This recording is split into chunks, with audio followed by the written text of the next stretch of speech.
हाँ, good evening students. अभी बेटे मैंने आपको चैप्टर पूरा पढ़ा दिया, रीढ़ की हड्डी एकांकी नाटक। अब इसमें कुछ क्वेश्चन हैं, वो क्वेश्चन मैं आपको समझाती हूँ। ठीक है, कुछ पाठ्य पुस्तक के हैं और कुछ मैंने जनरल मूल्यपरक क्वेश्चन है। अब जैसे है, लेखक ने रीढ़ की हड्डी पाठ में उमा के किन किन जीवन मूल्यों का आकलन किया है। इससे पहले मैंने क्वेश्चन अगले पिछले वीडियो में भेजा है, उसका आंसर। तो इसमें देखिए कि लेखक ने उमा के निम्नलिखित जीवन मूल्यों का आकलन किया है। आत्मविश्वास से भरपूर। पहला था कि जो उमा है वो आत्मविश्वास से भरपूर है। दूसरा है स्पष्ट बोलने वाली, अपनी बात को वो साफ साफ सबके सामने कह देती है। ठीक है, रूढ़िवादिता का विरोध, और रूढ़िवादी नहीं है। वो क्या कहती है कि लड़के और लड़कियां दोनों एक समान हैं, दोनों को बराबर पढ़ाई करने का अधिकार है, निर्णय लेने में सक्षम, और कोई भी बात किसी के सामने कहने में वो सक्षम है। कोई भी निर्णय वो आसानी से ले सकती है। ठीक है बेटी, ये 4 पॉइंट हैं और इनको आपने डिटेल में लिखना है। ठीक है। दूसरा है, इस कहानी का अगर है कि इस कहानी का मुख्य पात्र आप किसे मानते हैं, तो आप क्या कहेंगे, इस कहानी का मुख्य पात्र हम उमा को मानते हैं, क्योंकि पूरी कहानी उमा के इर्द गिर्द ही घूमती है। अब तीसरा इसमें क्वेश्चन है कि गोपाल प्रसाद के विचार आधुनिक समाज के लिए कहाँ तक घातक हैं।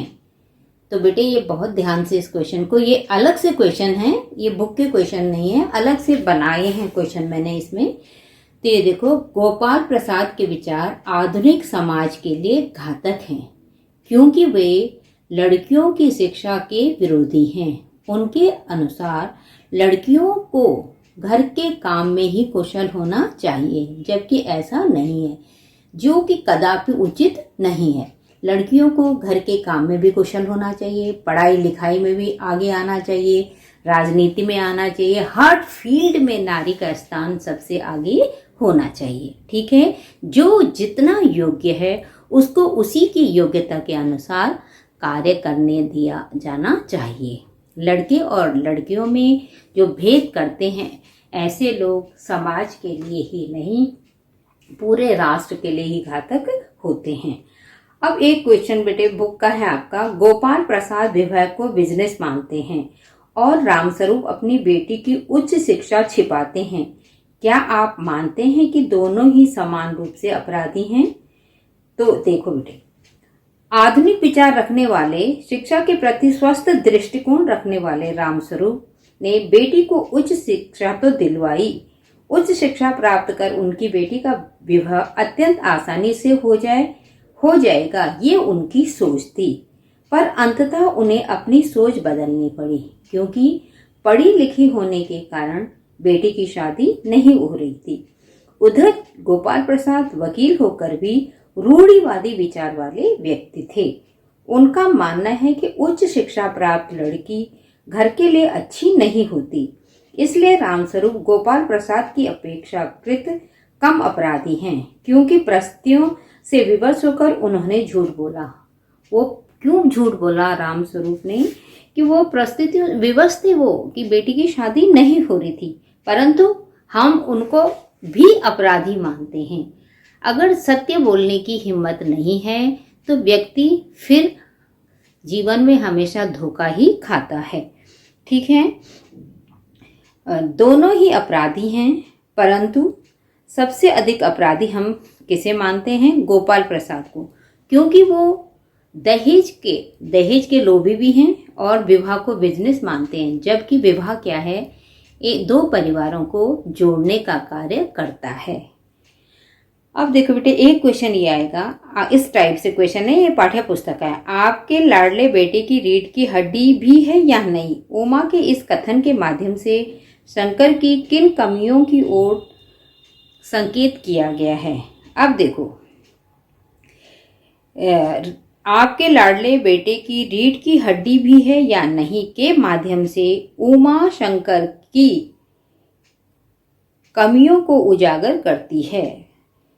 ठीक है, क्या करती है कि गोपाल प्रसाद उमा की शिक्षा उसके गुण, चाल ढाल तथा खूबसूरती के विषय में बार बार जानना चाहते हैं, पर अपने बेटे के बारे में तनिक भी ध्यान नहीं देते। गोपाल, क्योंकि बेटे की कमर झुकी हुई है, पढ़ाई में भी वो अच्छा नहीं है, ठीक है, और चरित्र भी उसका उज्जवल नहीं है, ठीक है। अब इस टाइप से क्वेश्चन बेटे आपको करने हैं। चैप्टर आपको पूरा पढ़ना है, ये नहीं कि सार पढ़ के खत्म कर दिया। हर लाइन में अच्छी तरह से पढ़ेंगे तो आपको पूरी एकांकी दिमाग में बैठ जाएगी, फिर उसी के अनुसार आप क्या करेंगे, अपने आंसर लिखेंगे। अब है एक क्वेश्चन बनता है बेटे जनरल, शंकर जैसे लड़के है, उमा जैसी लड़की, समाज को कैसे व्यक्तित्व की जरूरत है? तो हम कैसे करेंगे, समाज को उमा जैसे व्यक्तित्व की जरूरत है क्योंकि वह चरित्रवान है, शिक्षित है। उसके पिता रामस्वरूप गोपाल प्रसाद से उमा की शिक्षा की बात छिपा जाते हैं, परंतु वह दृढ़तापूर्वक अपनी बात उनके सामने रख देती है, ठीक है। इसके विपरीत शंकर स्वयं तो उच्च शिक्षा प्राप्त कर रहा है, परंतु वह नहीं चाहता कि उसकी पत्नी भी उच्च शिक्षा प्राप्त हो। वह पढ़ने में सामान्य है, एक क्लास में 2-3 साल लगाता है, ठीक है। उसका जो शरीर है वो भी ठीक नहीं है, ऐसा व्यक्तित्व और निर्णय लेने की शक्ति उसके अंदर नहीं है। अपने पिता की हाँ में हाँ मिला रहा है। पिता बिजनेस की बात करते हैं, दहेज की बात करते हैं तो वो उसका विरोध नहीं करता, बल्कि चुपचाप बैठा रहता है। ऐसा व्यक्तित्व समाज के लिए हमेशा ही घातक साबित होगा।